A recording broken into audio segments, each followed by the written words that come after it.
Reloading bench back again. So more parts came in. The PRS stock, butt stock, and the enhanced rubber butt pad. Such an interesting name. So in order to put those on, we'll take what we recently did with the safety selector, and we will see if I can get a little better light. We will put the buffer retention pin in, buffer retaining pin in, and spring, the one we modified previously by taking off the top.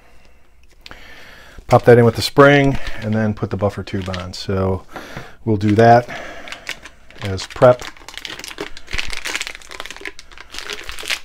for getting ready to put the buffer pad, the rubber butt pad on the PRS, and then put the stock on. And then I believe the only thing left is fire control group. Still debating what I want to do there. And we'll put the other remaining takedown pin in tonight as well. So this should be relatively straightforward. I'll put a dab of oil on the spring as it's metal on metal.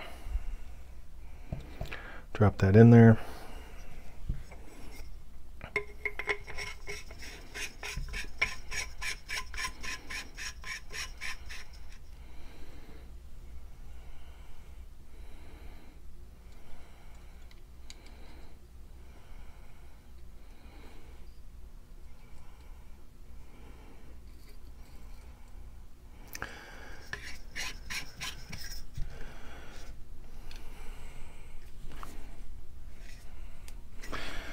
Okay, so that takes care of the buffer tube and the pin that doesn't exist anymore, buffer retention pin, because the bolt will actually be going back into the buffer tube. So okay, so back again, buffer tube is done. I took a little wrench and tightened that to what I would guesstimate to be about 30 to 40 foot-pound per inch, if I was guesstimating. Open up the butt pad. It's about 3/4 inch, an inch to 3/4 inch.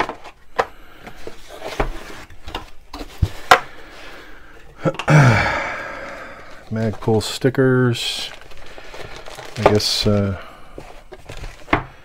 mini unboxing to some degree.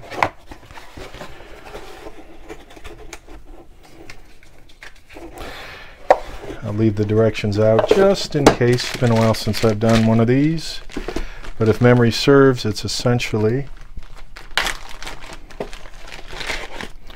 a heavy buffer, or excuse me, heavy stock for the buffer tube. It's got some heft to it.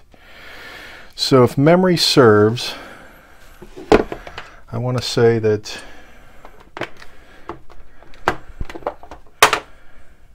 I loosened these screws up on the last one of these that I did, and I don't know if that's the right bit. No. Murphy's Law. I don't think that is either. No. Actually, I don't think I have this bit in this set.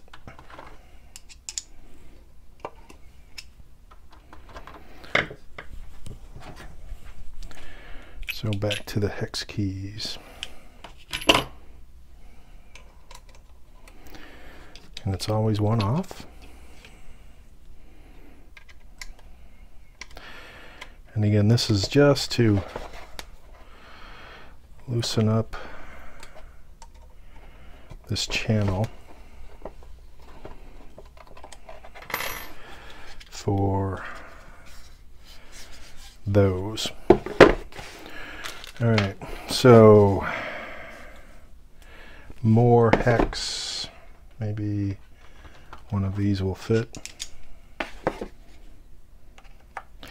Then again, maybe not. So we will take these screws off of here.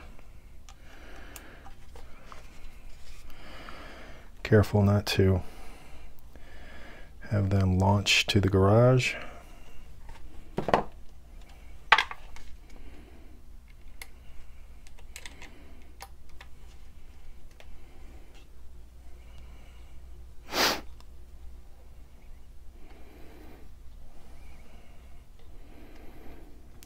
As these will be reused for the new butt pad, and if memory serves, it should pop off.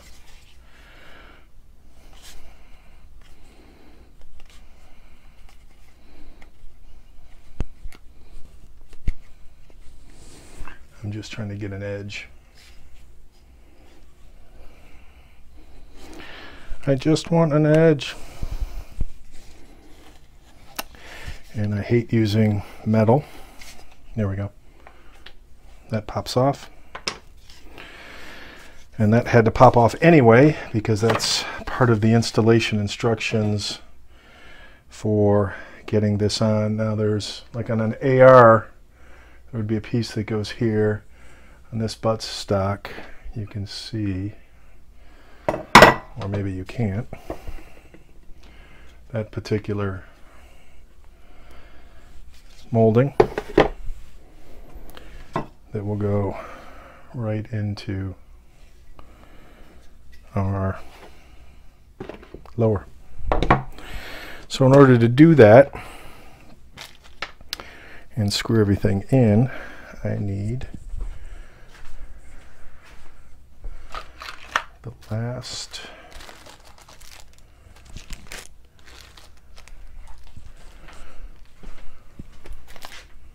extended takedown pin, as that will go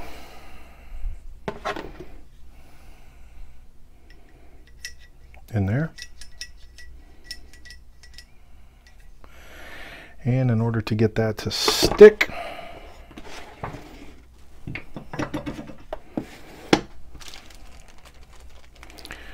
we will use our last detent pin.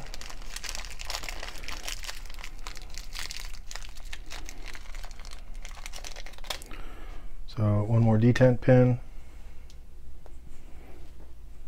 and spring.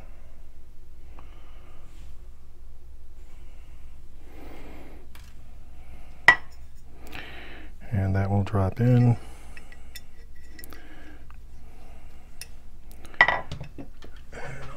Just a dab of oil again. I think last time I did a dab of oil, I flooded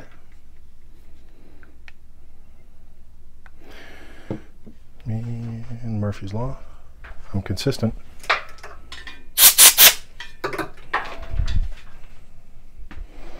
It's a well-oiled channel now. Another drop on the detent.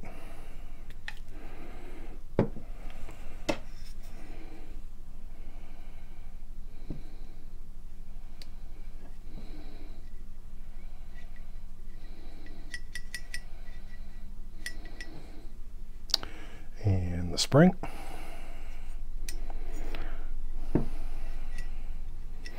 Okay, so now I can feel it in place. So we now have the spring, the detent, and we have the takedown pin. Now it's time for slipping on the buttstock and not losing my pin.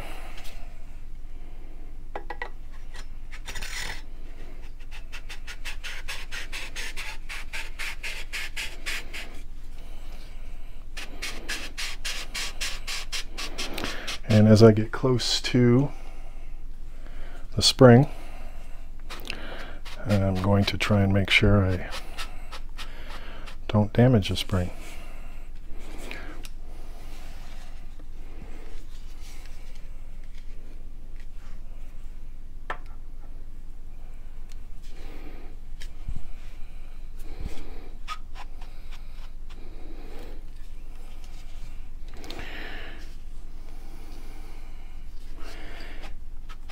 And as Murphy's Law would have it, it's a tight fit, so I'm going to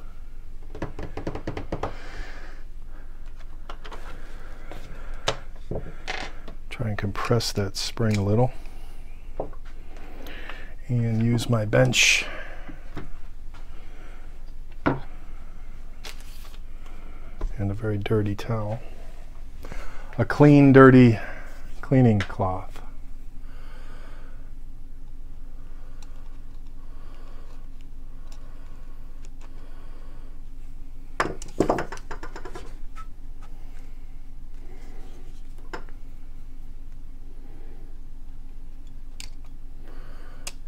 It's a very fragile spring, so I'm trying not to bend it, and I'm having all kind of interesting luck.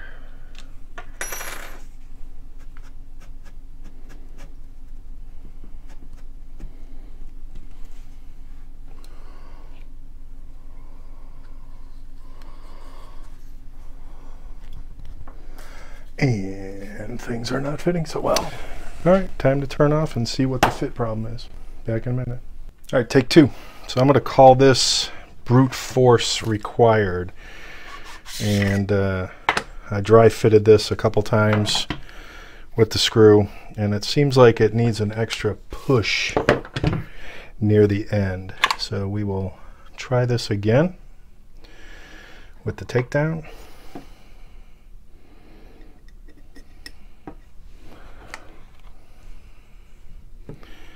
Don't remember which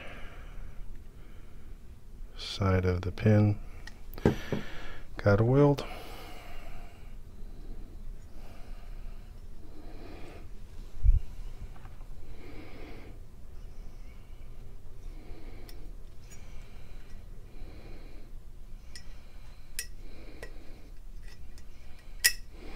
Okay, pin's in there, as you can see with the spring. Let's try this again.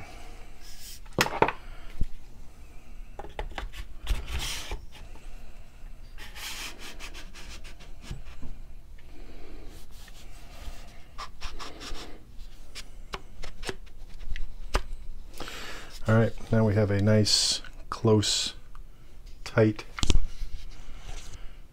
fit in terms of the seam, no gap. We had a gap a few minutes ago.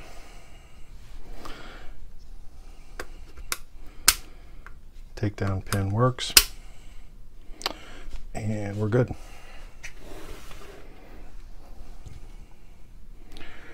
Now we'll use this monster screw to screw into the butt pad and the buffer, screwing the butt pad to the buffer. This is probably out of frame a little bit. Apologies.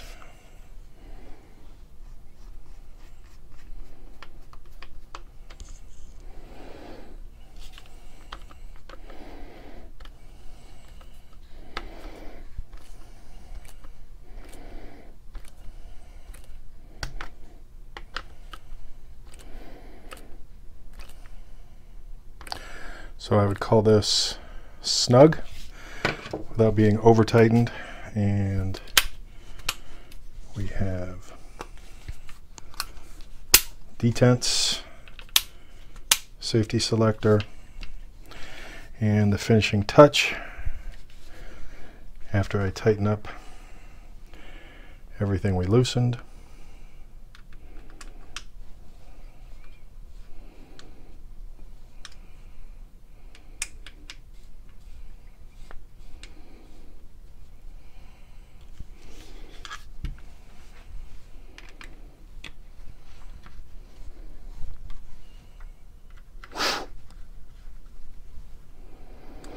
Nice and snug. And now for the Mongo butt pad. The Mongo butt pad that has a whole bunch of cardboard fur.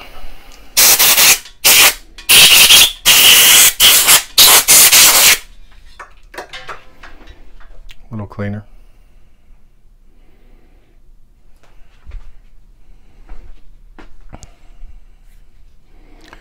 So we'll put this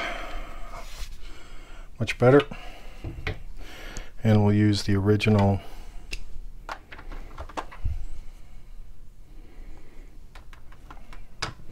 hex screws for putting that in. Again, this will be out of frame for a minute.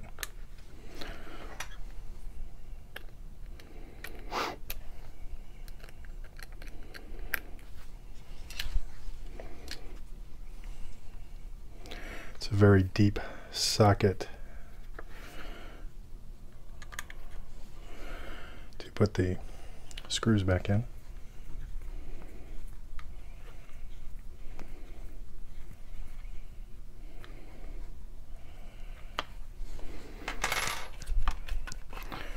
And the second one.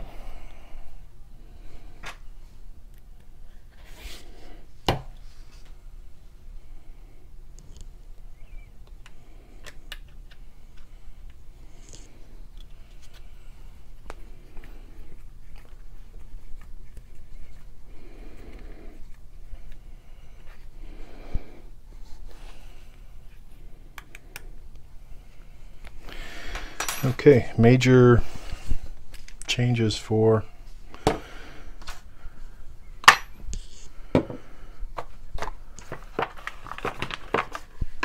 the lower. And I actually did break out the directions to make sure I wasn't doing anything wrong on the PRS, which we weren't. So I'll chalk that one up to interesting. Shouldn't have done that, but it did do it, so all over. Safety select ambi.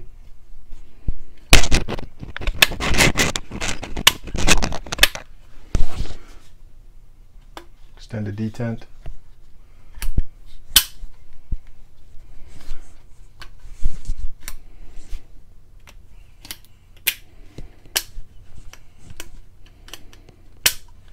Nice. Okay, so the only thing left on this particular lower is the fire control group. Haven't decided what I want to do. Looking at Geisley SSA or maybe National Match. I've got a couple of Rock River Arm 2-stage triggers on order just because they were on sale a few months back and still haven't shipped. So I don't know what I'm going to do there, but that's it for tonight. Thanks, guys.